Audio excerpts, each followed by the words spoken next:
పల్లవి అయితే వాళ్ళ నాన్నకి ఫోన్ చేస్తూ ఉంటుంది. ఈరోజు ఎంత పని అయిందో తెలుసా కదా డాడీ, నేను అవనిని ఇంట్లో నుంచి బయటికి చేయడానికి అలాంటి ప్లాన్ వేశానో మీకు చెప్పాను కదా, కానీ ఈరోజు ఆ సారీతో నేను అత్తయ్య దగ్గర ఇరుక్కున్నాను. అత్తయ్య దగ్గర ఆ చీరను చూసి ఒకసారిగా షాక్ అయ్యాను.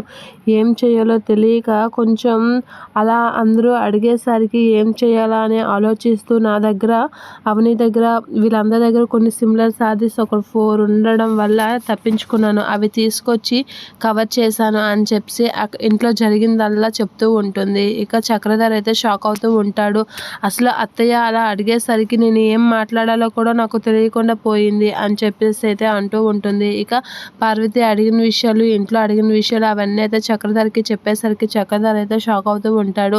అందుకే మనం ఏ పనైనా చేసాము అంటే ఆధారాలు లేకుండా చేయాలి. మనం ఏ పనితో చేసామో అందులో ఉన్న ఆధారాన్ని బయట వాళ్ళకి ఇచ్చేసామంటే మనం చేసే పని వాళ్ళకి అడ్డంగా దొరికిపోతాం. కాబట్టి మనం క్రిమినల్స్ కాబట్టి అలాంటివి ఎవరికి దొరకకుండా చూసుకోవాలి అనేది చెప్తూ ఉంటాడు. అవును డాడీ అనేది అంటూ ఉంటుంది. సరే, ఆ డాక్యుమెంట్స్ కాల్ చేసావా లేదా అని అంటే, అప్పుడే కాల్ చేశాను, వెంటనే కాల్ చేశాను అని ఉంటుంది పల్లవి.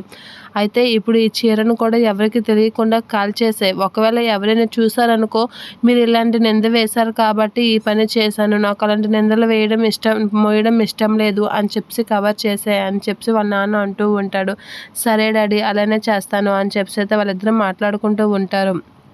సరే, నువ్వు ఇక నుంచి ఏ పని చేసినా జాగ్రత్తగా ఎవరికి దొరకకుండా చూసుకో. మనం ఏ చిన్న హింట్ వాళ్ళకి ఇచ్చినా సరే మన భాగోతం మొత్తం లాగుతారు. అప్పుడు మన ఇద్దరి జాతకాలు బయటపడతారు అని చెప్పి అయితే అంటూ ఉంటాడు చక్రధర్.